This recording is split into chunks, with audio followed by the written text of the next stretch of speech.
আমার মাথা খারাপ হয়ে যাচ্ছে। আমি এই অত্যাচারীদের মন মানসিকতা বুঝতে পারছি না। ফিলিস্তিনি শিশুদেরকে হত্যা করা হচ্ছে, সেখানে বাচ্চারা তাদের মায়ের মৃতদেহের পাশে বসে আছে।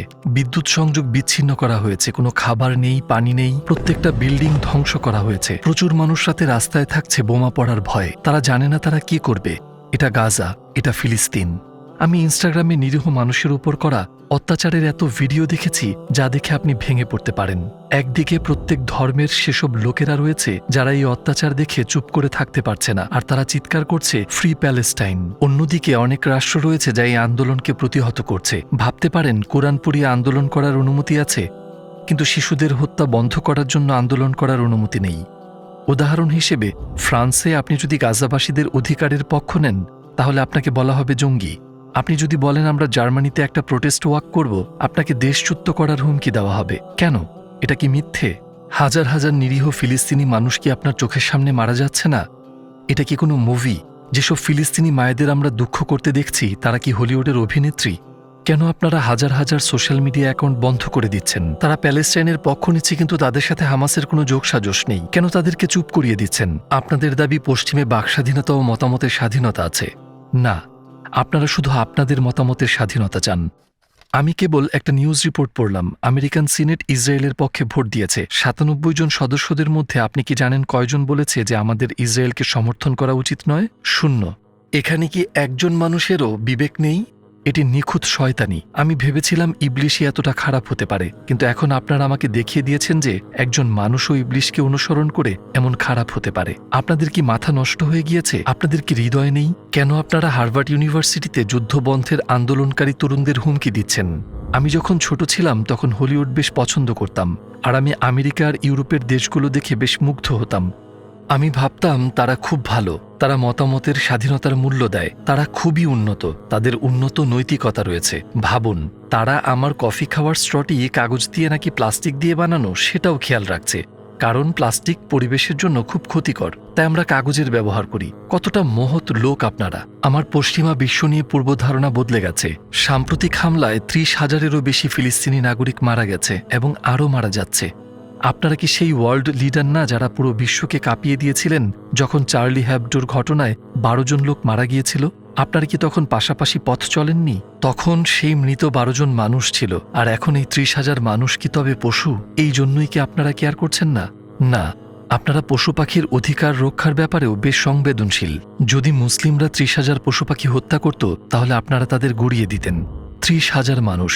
আমাদের কথা যদি আপনার বিশ্বাস না হয়, আপনি আন্তর্জাতিক সংগঠনগুলোর পরিসংখ্যান দেখুন। পরিসংখ্যানে কি সেই সংখ্যাগুলো মিথ্যা বলছে? দুর্দশায় জর্জরিত মানুষদের ভিডিওগুলো কি হলিউডে বানানো হয়েছে, নাকি তারা প্রফেশনাল অভিনেতা? ওহ, আমি ভুলে গিয়েছি, আপনারা জানেন কিভাবে মানুষকে ভুল বোঝাতে হয়। আপনারা পার্ল হারবারের মতো মুভি বানান, পারমাণবিক বোমা নিক্ষেপ করেন, ২ লাখ মানুষকে হত্যা করেছেন, কিন্তু আপনারা আপনাদের নির্দোষ বলে দাবি করেন। আমাদের বড়রা আমাদের একটি পিঁপড়ার গল্প বলতেন। নমরুদ পর্বতের সমান বড় আগুন জ্বালিয়েছে। সে সেখানে ইব্রাহিম আলাইহিসসালামকে পুড়িয়ে ফেলতে চায়। সেই সময় সেখানে একটা পিঁপড়া ১ ফোঁটা পানি নিয়ে যাচ্ছিল। তারা পিঁপড়াটিকে জিজ্ঞেস করল, এত বড় আগুন কি তোমার এই ১ ফোঁটা পানিতে নিভে যাবে? তুমি কি করছো? পিঁপড়া উত্তর দিল, আমি জানি এটা নিভবে না। আমি দেখাতে চেয়েছি যে আমি কার পক্ষে আছি। যখন পশ্চিমা বিশ্বের কথা বলি তখন সবাই বিপক্ষে এটা বলছি না। আমি লাখ লাখ ইহুদি, খ্রিস্টান, নাস্তিক লোকেদের হত্যাকাণ্ডের বিপক্ষে কথা বলতে দেখেছি, কিন্তু যারা এই হামলাকে সমর্থন করে বা চুপ করে আছে তাদেরকে বলি, শিশুগুলোর রক্ত আপনার হাতেই রয়েছে।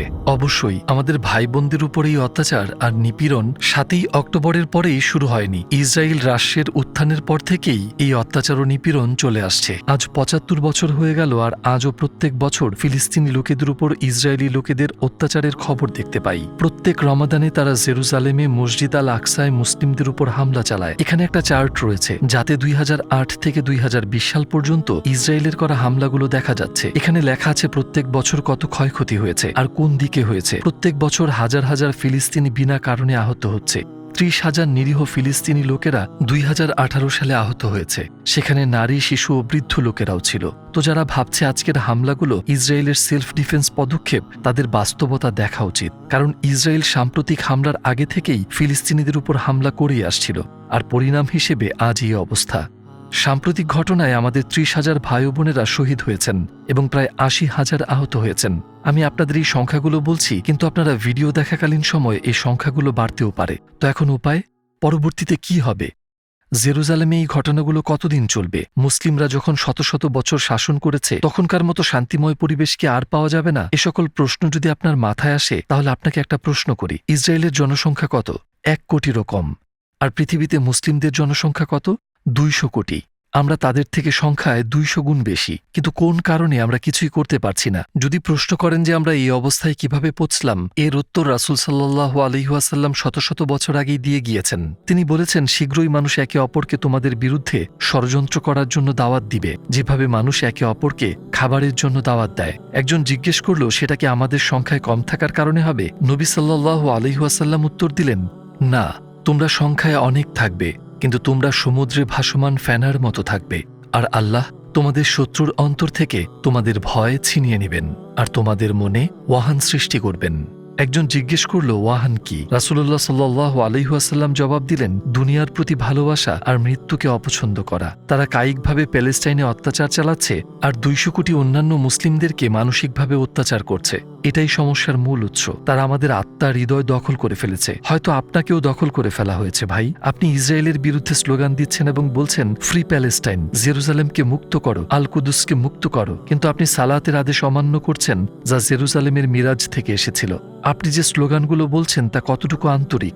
আপনি বলছেন মসজিদ আল আকসা, কিন্তু আপনি লোন নিচ্ছেন সুদভিত্তিক ব্যাংকিং সিস্টেম থেকে, যা ইসরায়েল নিয়ন্ত্রণ করে। আপনি তাদের বাড়ি গাড়ি কেনার টাকা করে দিচ্ছেন। আমরা আমাদের জীবনের প্রত্যেকটি ক্ষেত্রে দুনিয়া ভিত্তিক হয়ে গেছি। যা আমরা দেখি, যা আমরা বলি, আমাদের সম্পর্ক, আমরা কিভাবে আমাদের সময় কাটাচ্ছি, আমাদের জীবনের অনেক জিনিসই আমাদেরকে আল্লাহ থেকে দূরে নিয়ে যাচ্ছে। কেন ভাই? কেন বোন? কেন আপনি মৃত্যু আপনাকে জাগিয়ে তোলার আগেই জেগে উঠছেন না? আপনি কি বুঝতে পারছেন না যে আমরা ধর্মচর্চা না করে, সেই অনুযায়ী না চলে, আমাদের অত্যাচারীদের শক্তি যোগাচ্ছি, নিজেদেরকে দুর্বল করে ফেলছি? এই একই সত্যটি একজন জাপানিজ কমান্ডার অনেক আগে বলে গিয়েছেন। তিনি আমাদের ইতিহাসকে বিশ্লেষণ করেছিলেন। তিনি বলেছেন, ইতিহাস সাক্ষী, মুসলিমরা যত তাদের ধর্মের সত্যতা ও শক্তি অনুসারে জীবন পরিচালনা করেছে, তারা তত উন্নত হয়েছে। অন্যদিকে ইতিহাসে আরও দেখায় যে যতই মুসলিমেরা ইসলামের সত্যিকার মূল্যবোধ থেকে দূরে সরে গিয়েছে, তারা ততই ভীতু আর অবহেলিত হয়েছে এবং নানা রকমের দুর্যোগ আর পরাজয়ের মুখোমুখি হয়েছে। আমরা যত আমাদের ধর্মকে আঁকড়ে ধরেছিলাম, যতই চর্চা করেছিলাম, ততই শক্তিশালী হয়ে উঠেছিলাম। আর আমরা যত আমাদের ধর্ম থেকে দূরে সরে গিয়েছি, আমরা ততই দুর্বল হয়ে গেছি। এটাই সমস্যার মূল উৎস এবং একই সাথে সমস্যার সমাধানও বটে। মনে মনে আপনি হয়তো নিজেকে জিজ্ঞেস করতে পারেন, আমি কি করতে পারি? এই পরিস্থিতিকে সহজ করার জন্য আমি কি কিছু করতে পারি? ভাই ও বোনেরা, নিজেদের ধর্ম চর্চা করুন। নিজেকে জিজ্ঞেস করুন, আমি কি নামাজ পড়ছি? আপনার জীবনযাত্রা চেক করে বলুন যে সেখানে হারাম জিনিস আছে কিনা। হয়তো আপনি বলতে পারেন, আমি এসব বিষয়ে খেয়াল রাখি, আমি সালাত আদায় করি। আর কি করতে পারি?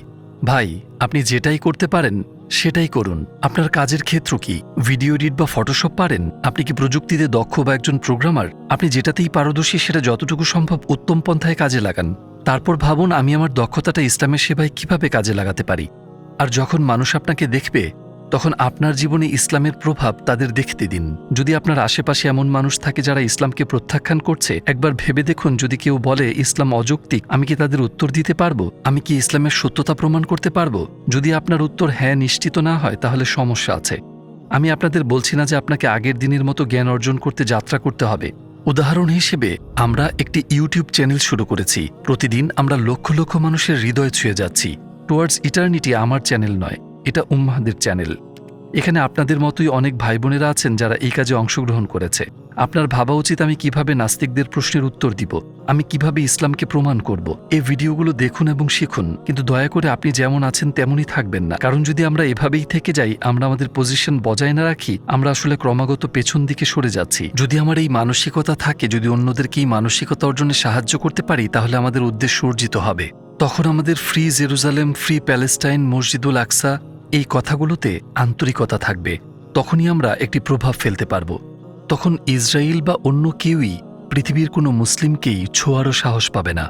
আল্লাহ তাআলা কুরআনে বলেছেন, তারা তাদের মুখের ফুৎকারে আল্লাহর নূরকে নিভিয়ে দিতে চায়, কিন্তু আল্লাহ তার নূরকে পরিপূর্ণ করবেনই, যদিও কাফিররা তা অপছন্দ করে। ভাই, আল্লাহ তার নূরকে পরিপূর্ণ করবেনই, কিন্তু আপনি তখন কোথায় থাকবেন? আপনি কি এমন কেউ হবেন যে এখানে অংশগ্রহণ করবে, বা আপনি একজন সাধারণ মানুষ হয়ে থাকবেন যে শুধু নিজের কথাই ভাববে? ভাবুন, যখন আমরা সেই ভালো দিনগুলো দেখব, তখন কি আপনি সক্রিয়ভাবে তাতে অংশ নেবেন, নাকি আপনি সেই ভালো জিনিসগুলো শুধু টিভিতে দেখবেন আর বলবেন, মাশাল্লাহ ভাই, মাশাল্লাহ বোন? আপনি কোন দলে থাকতে চান? আমরা যখন ভিডিওটি শেষ করছি, ভাই সাবির আমাকে একটি ঘোষণা দিতে বললেন।